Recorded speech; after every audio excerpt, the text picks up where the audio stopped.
Mwasuze mutya mikwano, kansubire mwasuze bulungi, musiibye mutya, kansubire musiibye bulungi, mugyebaliko, gigenze gitya emirimu, kansubire gigenze bulungi bamikwano.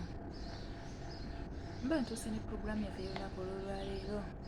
Bannange, bw'oba ng'oli mupya tukwaniriza wano ku channel yaffe, weebale nnyo okujja, weebalire ddala. Eno channel tuweerako abantu amagezi abalina ebizibu byabwe, era amagezi ago tugateekawo wansi mu comment section, tukyerabiranga. Ogateekangawo awo amagezi, nannyinigo n'agasangawo. Tweyanziza bamikwano. Abakadde mwebale nnyo, mwebalire ddala. Bw'oba ng'oli mupya subscribinga, likinga, commentinga, sharinga. Bw'osubscribingako namukadde ojja kuba omaze okuwagira, ate ojja kuba ofuna notification zonna buli video gye tunaba tuteekayo. Ntuuse ne munnaffe ono olunaku olw'olwaleero nga naye agamba bw'ati: bamikwano nzirukidde wano mumpe ku magezi gammwe kubanga binsobedde. Ndabye nga muwanga abantu ku magezi, nange nzize mumpe ku magezi gammwe. Bamikwano, nina omwami wange, ndudde naye, mbeera naye, tulina abaana era tuwangala ffenna.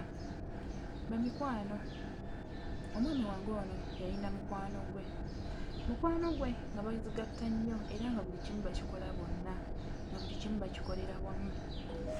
Omwami wange ono mukwano gwe yagenda n'alwala era n'afa.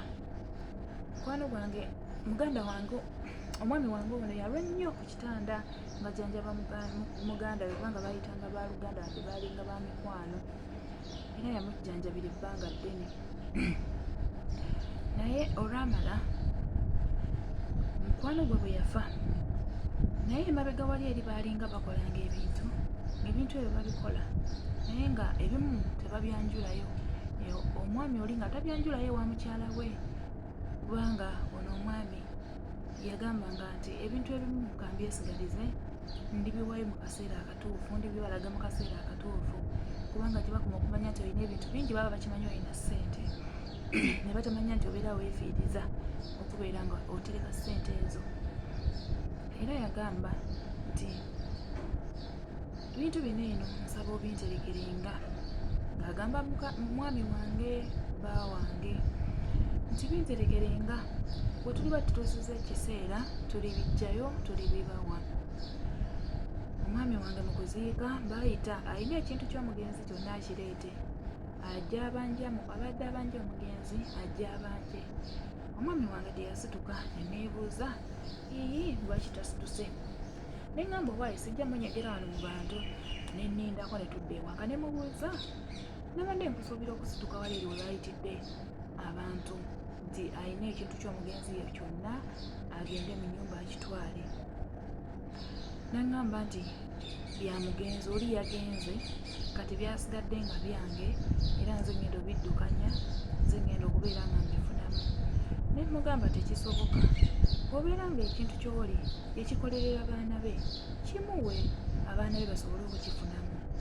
Yaŋŋamba sijja kukimuwa, sijja kubibawa, wabula okuggyako ngenda kubisigaza nga nze mbijjamu, kubanga oli abadde muganda wange, abadde mukwano gwange, nze ngenda okusigala nga mbiryamu.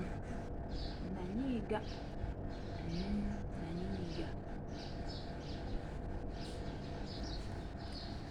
Namugamba nti nze ngenda kusituka ngende mbagambe nti olina ebintu byabwe. Yaŋŋamba ogeza, bw'otambula n'ogenda n'omala obibagamba toddanga wano eno, obeerengayo ddala eyo ne bakulabirira n'abaana bo era ne bakubeezaawo. Bamikwano binsobedde, nzize mumpe ku magezi gammwe, nkole ntya? Ngendeyo mbagambe, loozi empulira kinnumiriza, kinnuma, naye ate ye omwami agaanye. Mumpe ku magezi gammwe, ngume nsirike, naye okulya emmere etaliiyo ey'omuntu eyafa edda. Nze ne wampa ssente z'okulya emmere ez'akameeza, ndabira ddala nga ssente zampa ze ziri ezooli, era kiba kinnumira ddala. Bamikwano mbasaba ku magezi gammwe, bambe mumuteera amagezi wansi mu comment section, ajja kuba agasangawo. Simanyi nti yanziza nnyo, teyanziza, mwebale nnyo, mwebalire ddala bamikwano. ajja kusanyuka nnyo nga mumuwere ku magezi gammwe era ng'afunye okuyambibwa.